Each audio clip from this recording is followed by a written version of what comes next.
जय गुरुदेव।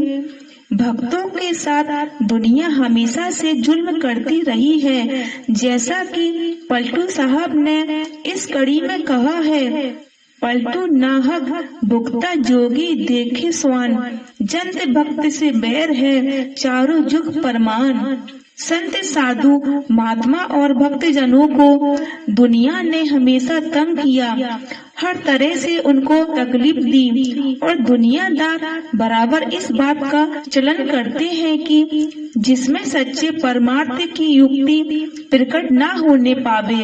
अब कलयुग का प्रभाव है और जैसे जैसे घोर कलयुग आता जा रहा है, दुनिया की तरफ से खिलाफत और उपाधि बढ़ती जा रही और बढ़ते बढ़ते किस वक्त में जाकर इस उपाधि और विरोध की क्या सूरत होगी और किस कदर यह जोड़ पकड़ेगा, इसके निस्बत पेशतर तो संतों ने इशारों में फरमाया है। उस पर जब गौर किया जाता है तो रोमांच हो जाता है और शरीर कांपने लगता है। ईसाई मजहब की तारीख में आता है कि एक फिरके के लोगों ने दूसरे फिरके वालों के साथ क्या जास्तियां या जुल्म किए हैं, उससे कहीं बढ़कर जोर व जुल्म संतों और संतों के भक्तों पर किया जाता है।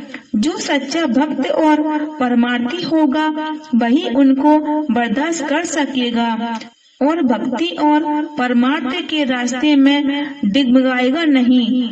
काल यह पसंद नहीं करता कि संतों का मत जारी हो, इसलिए वह हमेशा से संतों के मार्ग में रुकावटें डालता रहा है और डालता रहेगा। और जैसे जैसे वक्त गुजरता है, काल की तरफ से मुखल्लफत और उपाधि रूप भयंकर हो जाएगा।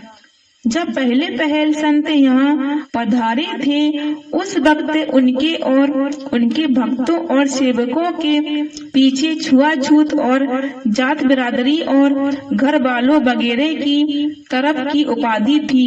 जाति बिरादरी और घर वाले लोग रोकते थे और विघ्न डालते थे कि जिसमें सच्चा सत्संग खड़ा न होने पावे। जो भक्त और सेवक वहाँ जाते थे, उनको उनके जात बिरादरी और घर वाले लोग तंग करते थे, सैकड़ों तरह की बातें करते कि वहाँ ऐसा होता है कि केवल स्त्रियां आती हैं, ये जो जानकी माई है, सीता बनी है। रास्ते में औरतों को बदनाम करते थे और कहते थे कि महात्मा दूसरे का धन हर लेते हैं। पुलिस को केस दिए जाते थे, CID लगाए जाते थे। लोग नाना प्रकार की हंसी उड़ाते हैं। जितनी बदनामी होती है संसार में और धूर्तबाजी, वह सब दुनिया वाले महात्मा और उनके सेवकों के गले में बांधते हैं। दुनिया वालों को डर समाज धर्म का नहीं रहा और वह अब बंद नहीं हो गया है। जहाँ सच्ची भक्ति और परमार्थ की सच्ची यह कार्रवाई हो रही होगी, वहाँ यह सब उपाधि मौजूद होंगी। दुनिया में संतों और उनके भक्तों सेवकों को चैन से नहीं रहने दिया और न रहने देगी, बल्कि रोज नई नई उपाधि पैदा करेगी। यह सब भी मालिक की मौज है। सच्चे परमार्थियों की भक्ति और परमार्थ में कोई हर्ज नहीं होगा, बल्कि जिस कदर दुनिया उनको तंग करेगी, उनकी भक्ति दृढ़ मजबूत और बढ़ती जाएगी। दूसरी बात यह है कि ऐसा न हो तो सच्चे झूठे की पहचान कैसे होगी। विचार करने योग्य सत्य वचन यह है कि उसका बीज गुरु का वचन ही है, जो गुरु का और शिष्य के बीच भक्ति का संबंध उत्पन्न करता है और जिसके द्वारा गुरु शिष्य को भक्ति का धन प्रदान करता है।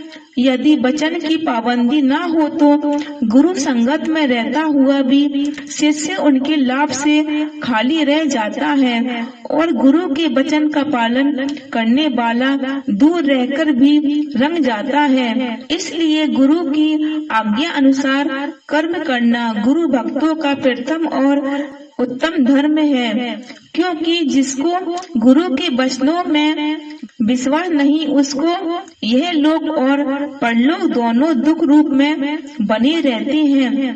विचार करना चाहिए कि हम इस संसार में क्यों आए और क्या चाहते हैं। अगर हमको सुख की इच्छा है और इसी इच्छा को लेकर फिर रहे हैं, तो वह सुख बाहर नहीं है, तुम्हारे अंदर है। संतों का कथन है कि यह जीव स्वयं सुख रूप है, तुम में सब शक्तियाँ भरपूर हैं, मगर भूल और भ्रम के कारण यह दुर्बल और कमजोर बना बैठा है। यह शक्ति कब प्राप्त होगी? जब यह गुरु के साथ संबंध पैदा करेगा, जब गुरु का आदर्श उसके सामने होगा और गुरु के सत्संग व वचनों का लाभ इसको प्राप्त होगा, तो फिर संशय और भ्रम की जड़ आपसे आप कट जाएगी और इसे अपने वास्तविक रूप का ज्ञान होने लगेगा। जय गुरुदेव।